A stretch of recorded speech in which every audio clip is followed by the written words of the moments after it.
Hello everyone. So today we have a very simple question here.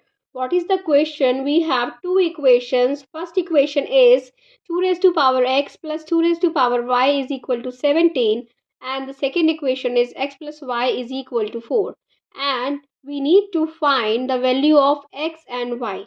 So if we have this equation, how can we use this equation?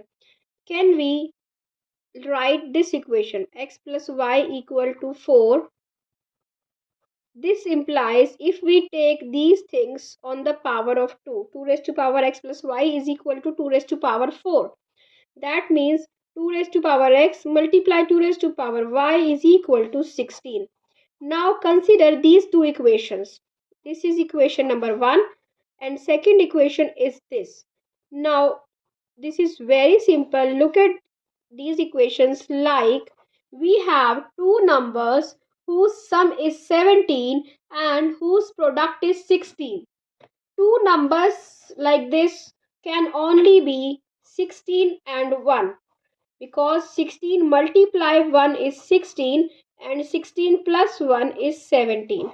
So either of this is 16 and another is 17. This implies 2 raised to power x equal to 16, or 2 raised to power y is equal to 16. If 2 raised to power x is 16, 2 raised to power y is 1. And if 2 raised to power y is 16, 2 raised to power x is 1. So this implies x equal to 4 and y equal to 0. Or y is equal to 4, x equal to 0. So this is very simple to do this type of question. I hope you got it. Thank you for watching. Bye bye.